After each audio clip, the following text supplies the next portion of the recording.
Oui, c'était un saut dans l'inconnu, évidemment. Je voudrais qu'on voit ce reportage, parce que ce soir, c'est la fin d'une dynastie qui a régné pendant plus d'un demi-siècle sur la Syrie. Le récit de Gwenaël Bellec. Les statues du père de Bachar al-Assad déboulonnées les unes après les autres. Ici, dans la capitale Damas, il y a quelques heures, là, à Hama, la tête de la statue traînée à terre. Image symbole de la chute d'un régime qui aura tenu 54 ans. Tout commence en 1970, après un coup d'État militaire, la prise de pouvoir de Hafez el-Assad.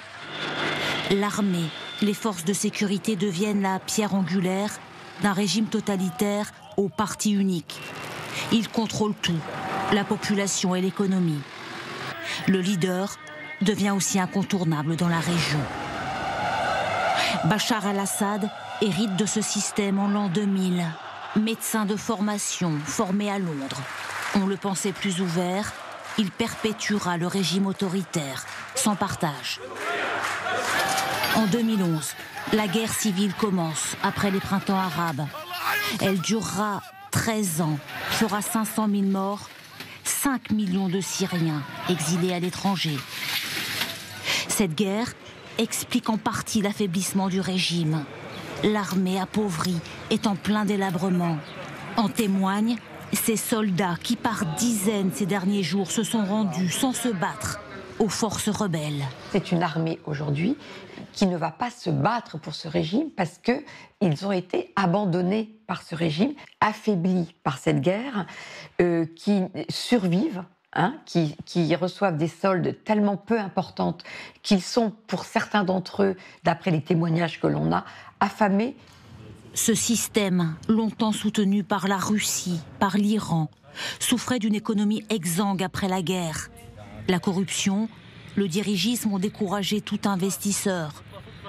Un régime affaibli aussi par les sanctions internationales après l'effroyable répression contre tous les opposants. N'oublions pas la torture, les prisons pleines et des comportements qui sont quand même des comportements dignes des pires États à travers le monde. Toute personne qui rentre en prison de toute façon est torturée. Notamment dans cette prison de Setnaya, qualifiée d'abattoir humain par les ONG. Des milliers de détenus y ont été torturés, pendus pendant des années. Des crimes renseignés par ces photos prises par un militaire. Le pouvoir syrien, c'était aussi les massacres de civils pour mater toute opposition. Le régime n'hésitant pas à utiliser du gaz contre sa population. Des dizaines de morts ici, notamment à Douma, en 2018. Une autre attaque au gaz avait fait près de 1500 morts, près de la capitale en 2013. 54 ans après, le régime vient de s'effondrer, après une offensive fulgurante des forces rebelles dans le pays. Général Chevoncy, c'est la fin d'une ère. Y a-t-il un risque ce soir pour que la Syrie devienne une autre Libye? Après la chute de Kadhafi, ça a été le chaos avec des islamistes qui ont pris le pouvoir, des guerres entre différentes factions. C'est intéressant de voir d'abord le processus de transition qui a été évoqué depuis 2 jours. On a l'impression que c'est une transition presque normale. Un dictateur tombe, dit qu'il démissionne, et il est remplacé par le Premier ministre, donc à titre temporaire, d'Assad, de Bachar, et finalement tout se passe assez bien, je dirais globalement. Donc déjà c'est un peu surprenant pour la fin d'un régime dictatorial. Maintenant, pour revenir, c'est un peu la discussion qu'on a eue tout à l'heure, et je n'ai pas pu intervenir, mais sur peut-être le rapport de force sur le terrain. Quel est le rapport de force des forces rebelles ? Quelle est la force rebelle qui va être capable d'imposer sa manière de voir la Syrie future? Ça, c'est l'aspect, je dirais, intérieur. Donc, on va attendre, à mon avis, quelques jours, sinon quelques semaines, pour que ça se décante. Parce que, pour l'instant, tout n'est pas réglé. Moi, ce que je vois sur la carte, c'est que du nord au sud, les rebelles sont descendus et ont eu la victoire, mais ce qui se passe à l'ouest avec l'attaqué, la partie alaouite d'une part, on ne sait pas très bien, et à l'est, du côté kurde ou nord-est, on ne sait pas très bien non plus.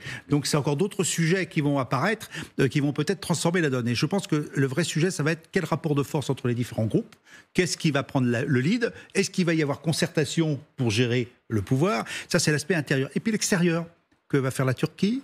Les Américains, Trump a évoqué c'est pas son sujet, mais Israël va se retrouver quand même avec un régime à ses frontières qui, pour l'instant, laisse quand même supposer qu'il sera plutôt djihadiste que démocrate. Donc là, il y aura peut-être un problème. Renforcer leur présence sur la zone tampon dans le Golan.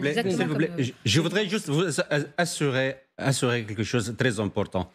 La diversité de la société syrienne ne permet pas des islamistes de prendre le pouvoir en Syrie. Ils ne prendront jamais le pouvoir, ils ne seront jamais majoritaires au Parlement syrien.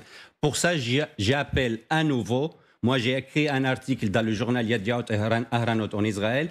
J'ai demandé à plusieurs reprises la création d'un conseil de sécurité régionale et de OTAN régionaux arabes, un NATO arabe régional et un conseil de sécurité régionale.